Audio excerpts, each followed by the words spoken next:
Graphically, the pair of this two equation represent two lines which are intersecting, coinciding, parallel, and so on and so forth. So what is the first thing that we have to do? Just recap from this sheet. Always express in standard form before the comparison, right?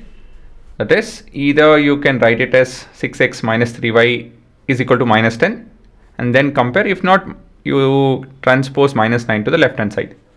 Okay, the standard form is actually ax plus by plus c is equal to 0, but anyhow you can do it, that's not an issue, but let me stick to one particular form. So this is your question, and we have 2x minus 1y plus 9 is equal to 0. Okay, after this what should we do? Then we'll write a1 is equal to 6, b1 is equal to minus 3, and c1 is equal to 10. a2 is equal to 2, b2 is equal to minus 1, and c2 is equal to 9. And now on to finding the ratios. So a1 by a2 is 3 by 1, b1 by b2 is also 3 by 1, while c1 by c2 is 10 by 9. So what does this represent? Yes, we have the ratios to be equal, the first two ratios, but not equal to the third ratio, that is a constant. So it is inconsistent if not parallel. So what do we have? Parallel, no, not set. Oh yeah, that's your answer. So you'll end up writing as a1 by a2 is equal to b1 by b2, but not equal to c1 by c2. This implies the lines are parallel. Okay, right? Similar set of questions, because it's just a recap set of questions, so I'm taking it in one sequence. Then we have again the funda over here is try to express in standard form. They look to be in standard form. All we have to do is copy it. So this is minus 3x minus 6y plus 1 is equal to 0, and we have a1 is equal to 1, b1 is equal to 2, c1 is equal to 5, a2 is equal to minus 3, b2 is equal to minus 6, and c2 is equal to 1.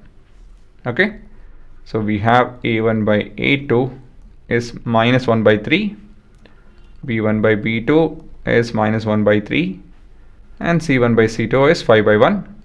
Clearly we have the same answer. Okay, is it not? We have a1 a2 the ratios to be equal to b1 b2 but not equal to c1 c2. So the lines are parallel. So we have a pair of equations y is equal to 0 and y is equal to minus 7 has one solution, two solution, infinite many solution, no solution. What do you think this is? Right, for this we have to go back to our basics, that is this parallel lines. So we have a format wherein y is equal to a constant, like y is equal to 12. So it would be a line which is parallel to x-axis, right? So we are looking at y is equal to 0 and y is equal to minus 7. So y is equal to 0 represent what? Any guesses? It represents x-axis. Okay, because on x-axis we have all the set of x-axis, not axis, all the set of values, the y coordinate to be 0, is it not? Right, that comes under coordinate geometry. Let me open that also, just a second. Yes, we can have a look at this. X comma 0, any point on the x-axis. Agree? Right? So x is equal to 0 is a point on the x-axis. X is equal to minus 7 is a line which is parallel to x-axis again. Parallel to x-axis. So what is that we are looking at? We are looking at no solution. They don't have any solution. They never ever will coincide. Right? So we can simulate all of this. Let me do that. So we have, yeah, this is equal to 0 and this is equal to -7.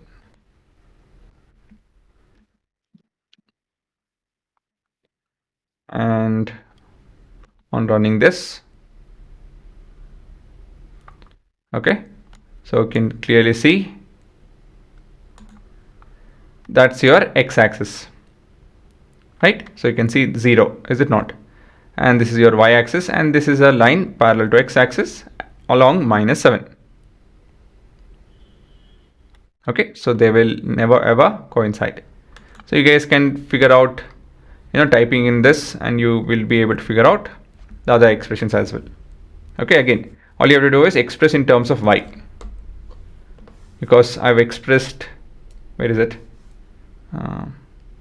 Yeah, this. I express in terms of y is equal to. Right, guys? So you express in that form, type in, and you will be able to see the expressions, no, graphical representation of 1x plus 2y plus 5 is equal to 0, so on and so forth. Okay, for each one you guys can do this. Right, I hope you guys were able to recap all of this. Again, this will be asked directly and indirectly in quite a few different places, so I thought I'll keep it at the start. Okay, so you guys have to memorize this also, yes, and yes, all of this, and especially this. Based on this, you will get 1 or 2 questions for sure. Solve for K, solve for C, and all of that. Anyways, yeah, I'm sure you guys know about all of this. Now you can pause and have a look at the answers. And it's okay for you guys to simplify this directly, like I've done over here. You don't have to show all the steps. Just simplify it directly. Okay.